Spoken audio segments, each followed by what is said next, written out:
Hello students, I'm back with another video on kinematics. What we have done in the previous videos, we have studied about distance displacement, average speed, average velocity, relative velocity and instantaneous velocity.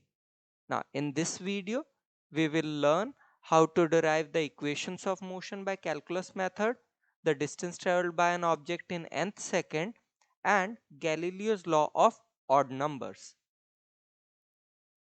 Now, what you should know in order to understand this video, you should be knowing what is velocity, the formula that is v equal to dx by dt, what is acceleration, the formula a equal to dv by dt, the differentiation formula d by dx of x to the power of n is equal to n x to the power of n minus 1, and the integration formula that x to the power of n dx integration is x to the power of n plus 1 upon n plus 1.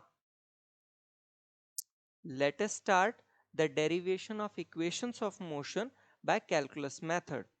So let us consider an object moving in a straight line with uniform acceleration a, and first we will derive the first equation of motion. As we know, a equal to dv by dt. It can be written as dv is equals to a dt. Now, when t is equals to 0, then v is equals to u, where u means the initial velocity. And when t equal to t, that is the final time, the velocity is equals to v, that is the final velocity. These are my limits. So, let me integrate the equation with the limits. That means integration of u to v of dv is equals to integration from 0 to t of a dt. The left hand side remains as such.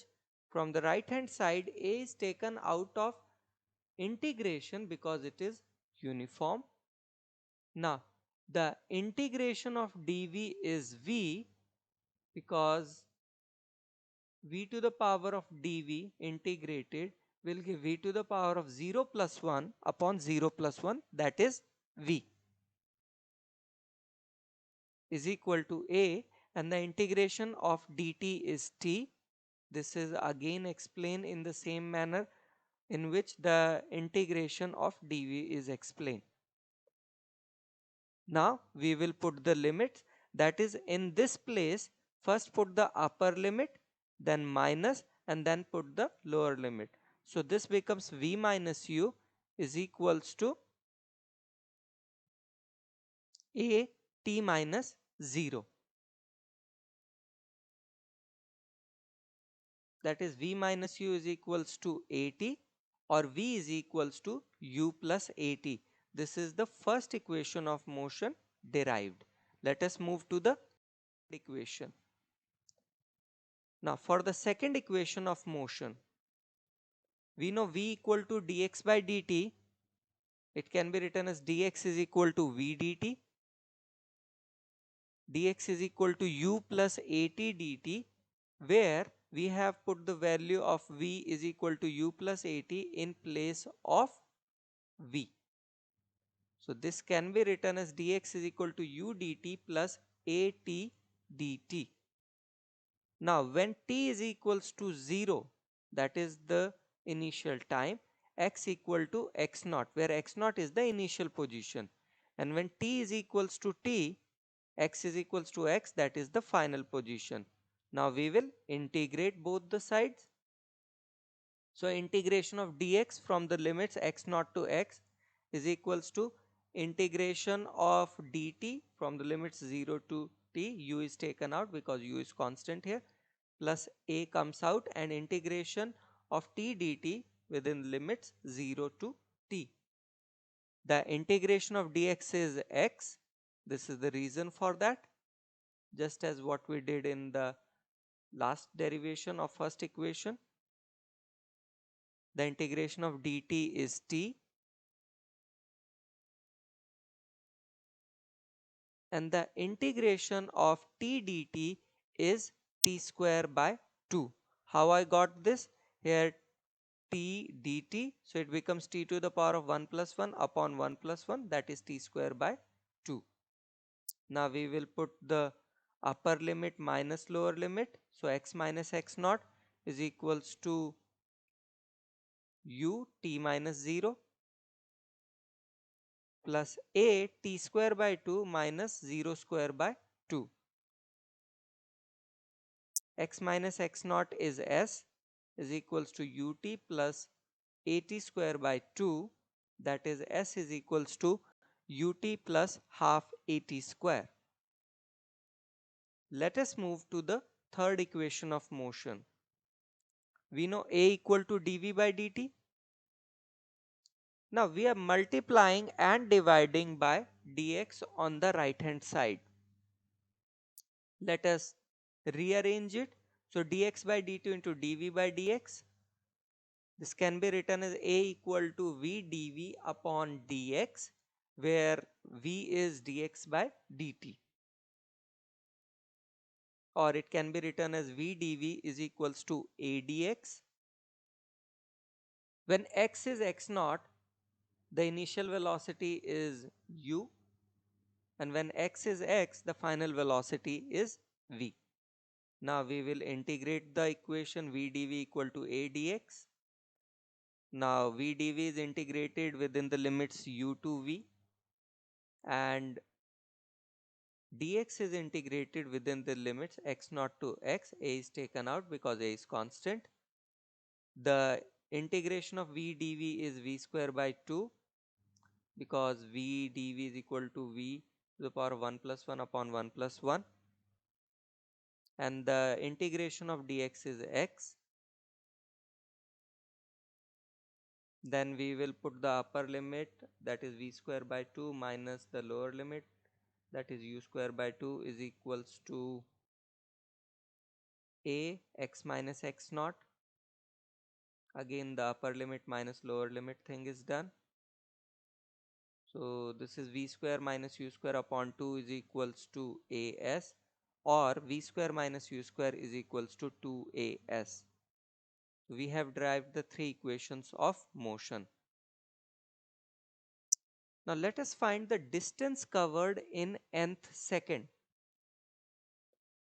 The distance covered by a body in n seconds is Sn is equal to un plus a n square.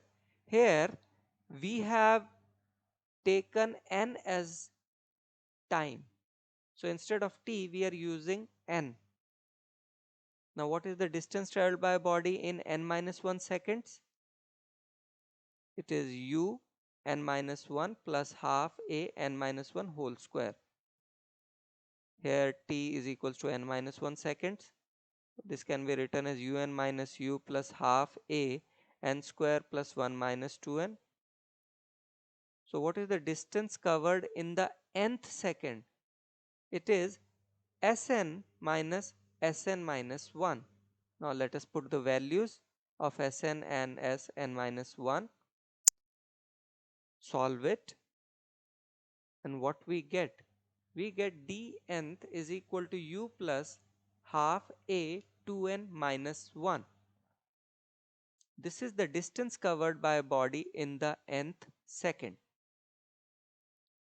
Galileo's law of odd numbers. This is a very interesting thing. So what Galileo observed was that the distances traversed during equal intervals of time by a body falling from rest stand to each other in the same ratio as the odd numbers beginning with unity, that is 1, 3, 5, 7, 9, 11, so on. Let us prove this. So let us consider a body falling freely from rest, that is u is equals to 0.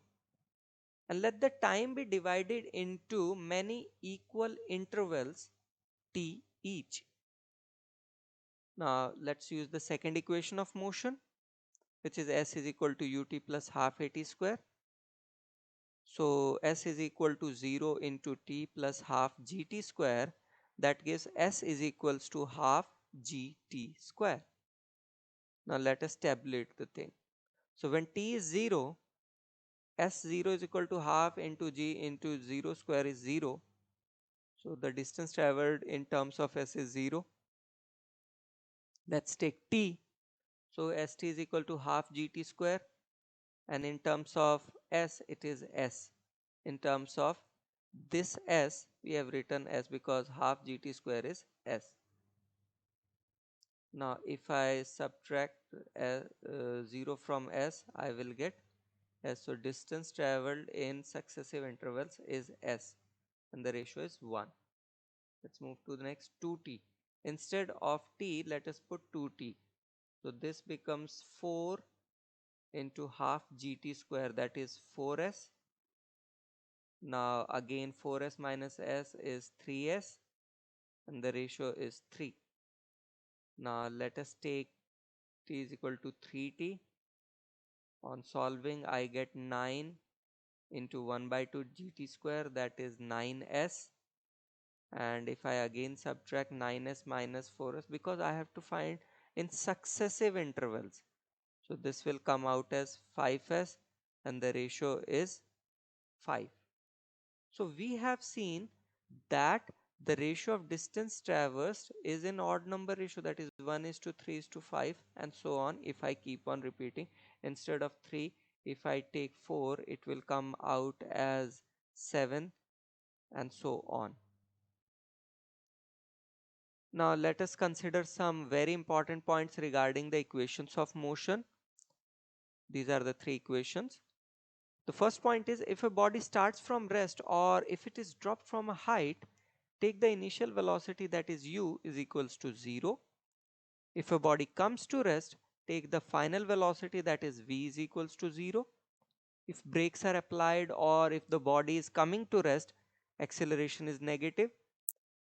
In case of motion under gravity, a is equal to g, that is acceleration due to gravity. So the equation changes to v equal to u plus gt, s is equal to ut plus half gt square, and v square minus u square is equal to 2gs. So if a body is thrown vertically upwards, take g as negative. If a body is falling freely under gravity, take g as positive. Now take g is equals to 10 meter per second square only if it is given in the question. Otherwise take g is equals to 9.8 meter per second square. Now let us recapitulate what we have studied: the first equation of motion, the second equation of motion, the third equation of motion, the distance covered by a body in nth second, and the Galileo's law of odd numbers. Now do watch the next video, which is on examples on equations of motion. Thank you so much.